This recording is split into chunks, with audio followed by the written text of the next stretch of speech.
ఇక తెలుగు తల్లి ఫ్లైఓవర్ వద్ద నుండి మరింత సమాచారం అందించేందుకు మా ప్రతినిధి జయకృష్ణ తిరుపతి చారి సిద్ధంగా ఉన్నారు. సో వారితో మాట్లాడదాం. సో కోలాహలం ఏ విధంగా కంటిన్యూ అవుతోంది అక్కడ? ధనలక్ష్మి, మొత్తానికి ఈరోజు ఉదయం 6 గంటల నుండే నిమజ్జన వేడుకలకు సంబంధించి జనం బయటికి రావడం జరిగింది. మొత్తానికి మొదట ఖైరతాబాద్ గణనాథుని దర్శించేందుకు చాలా మంది భక్తులు పెద్ద సంఖ్యలో ఇక్కడికి రావడం జరిగింది. అక్కడి నుంచి నేరుగా ఖైరతాబాద్కి వెళ్లారు. ఖైరతాబాద్ గణనాథుడి నిమజ్జనం వరకు, అంటే 1:45 వరకు కూడా ఖైరతాబాద్ వినాయకుడు నిమజ్జనం వరకు కూడా ర్యాలీ కొనసాగింది. పెద్ద ఎత్తున జనము, అదేవిధంగా భక్తులు వీడికి చేరుకున్నారు. భక్తులు పూర్తిగా ఖైరతాబాద్ గణనాథుడి నిమజ్జన వేడుకలంతా వీక్షించారు. భక్తులు ఖైరతాబాద్ వినాయకుడు నిమజ్జనం వరకు వెళ్లారు. ఇప్పుడు సాయంత్రం అవుతున్న వేళ ఇక బాలాపూర్ గణనాథుడి నిమజ్జనం కూడా మరి కాసేపట్లో ట్యాంక్ బండ్ పై కాబోతుంది. ఇప్పటికే ట్యాంక్ బండ్ పైకి చేరుకుంది. ఇక ఒకవైపు బాలాపూర్ లడ్డుకు సంబంధించి మనం అనేక విషయాలు చెప్పుకోవచ్చు.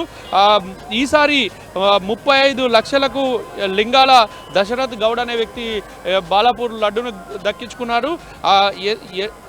గత సంవత్సరం 30 లక్షలకు లడ్డును కొలను శంకర్ రెడ్డి కొనుగోలు చేశారు. అయితే ఇలా ప్రతిసారి లడ్డు ధర పెరుగుతూ వస్తుంది. ఆ లడ్డును కూడా దక్కించుకున్నారు.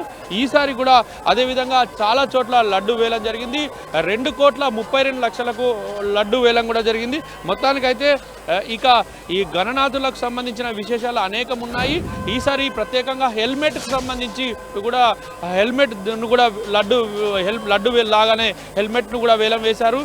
మొత్తానికైతే హెల్మెట్ వేలం కూడా జరిగింది. ఈసారి 20,000 రూపాయలకు హెల్మెట్ కొనుగోలు చేసినట్టుగా వాళ్ళు ఆ గణనాథుడు నిర్వాహక మండలి చెప్తున్నారు. ఇలా అనేక వేషాధారణలో గణనాథుడిని పూజించుకుంటూ 11 రోజుల పాటు పూజించి ఇక నిమజ్జనం చేస్తున్నారు. మొత్తంగా హైదరాబాద్ నగరంలోనే దాదాపు చిన్న పెద్ద విగ్రహాలు కలిపి 50,000 వరకు విగ్రహాలను ఏర్పాటు చేసి పూజలు అందుకున్నారు.